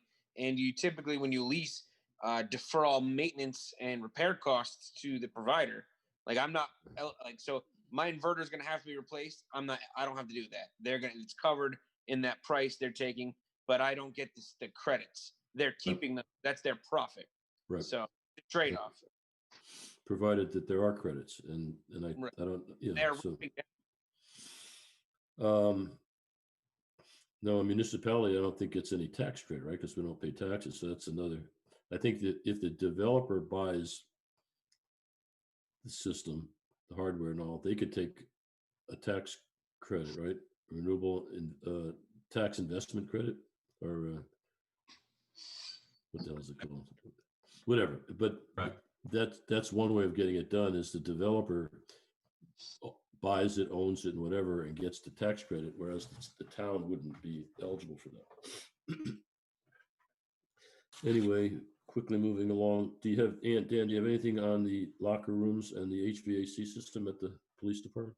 Yeah, the locker rooms, we reported last month, Jakunski Humes will be the designer on it. The PBC subcommittee chaired by Steve Durkee had a meeting on the 14th with them to go over some of the preliminary plans. I think at this point they were limited to floor plan layout and such of that nature. They haven't gotten any mechanicals or HVA systems at this point. I think there might be a more broad conversation at Wednesday night's PBC meeting. If anybody wants to tune in for that one, there might be some discussion on the matter, where they are and where they plan to be going with it. When there's more developed plan set available, obviously, we'll get that, to the Energy Commission to take a look at and offer some. That could be a segue into the next item, which is grants, rebates, and utility programs. Mr. Eversource. Chairman, real quick, I just had a quick question on the last one. On the last item, is that contingent upon the ballot question that's on this year, or is that separate? What was the ballot question in regards? It had to do with appropriate some money for the improvements at the police station. Yeah, I believe there was already a previous appropriation. I think it's additional funding for that project. What's on the ballot question? Is it 140,000? I can't remember the number. Like 300,000 or 400,000, I think. 300,000 or 400,000. I have it here somewhere. Well, it's got to be over 300. Maybe closer to 5 or 6. I saved my mailing. Nope, that's not it. Well, It's not a critical question. I was just curious if the action on that is contingent upon that passing or failing after Tuesday. I think that would more speak to the scope of the project. Yeah. Okay, and then the segue I was mentioning is that the Eversource has people, like I used to be, that review plans and specs for new buildings particularly, but also major renovations. And they're available to comment on, energy efficiency options. And I don't think Wallingford ever could take advantage of that because they were outside of the Eversource. Yeah, are you still part of CT Energy, or is no? Convex. No, I'm talking about Chris is the town of Wallingford. Were they part of Energy? What's the website? Energy. CTM. No. Down in North.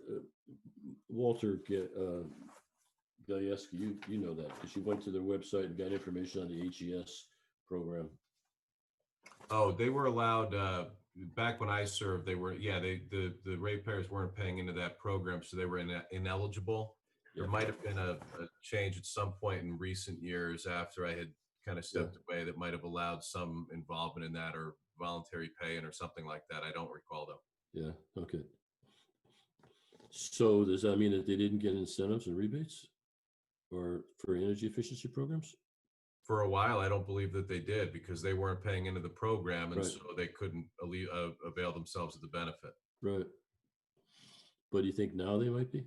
They might be. I can research that. Yeah. Okay. So, and then I think lastly, hopefully, is the update on the tree trimming. Tree trimming, I provided a brief in last month's meeting. They've commenced work on that circuit that was briefed previously. Okay. And then under new business, it's really not new anymore because we've been talking to you guys for the last 2 hours, but we do have the new appointments, and you might just want to fill in the details there. But we have Chris Smith and Ryan O'Grady. Yes. And we welcome them at the beginning of the meeting. I think they both have interesting backgrounds and should be an asset to the work we're trying to do. So I appreciate you guys joining. And does anybody have any closing remarks or questions? Or one question? There's a lot of talk about COVID in the schools and how unventilated schools are, especially older buildings. And I'm just wondering if our school system is doing anything to increase ventilation.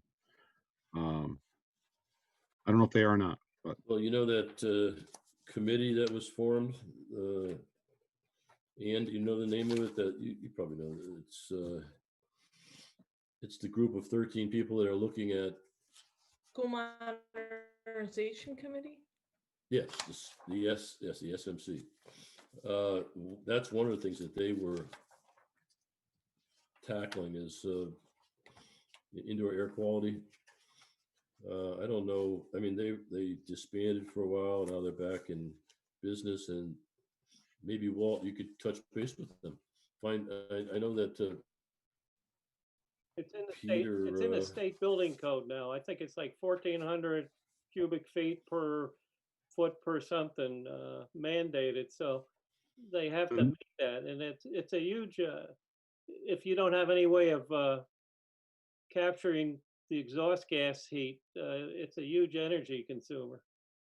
Right, but it's yeah, that'd be for a new building, but if you're trying to ventilate an old building, you could just cut a hole in the wall and put an exhaust fan in it, right? And I just don't know if our school system's doing anything like that. Well, that's ingress. You gotta put fresh air, that amount of fresh ambient fresh air into the building per hour or something like that. Right. I If, forget well, the exact number. if we ventilate all our schools like we do our pool, it would be expensive, I guess, what I'm trying to say.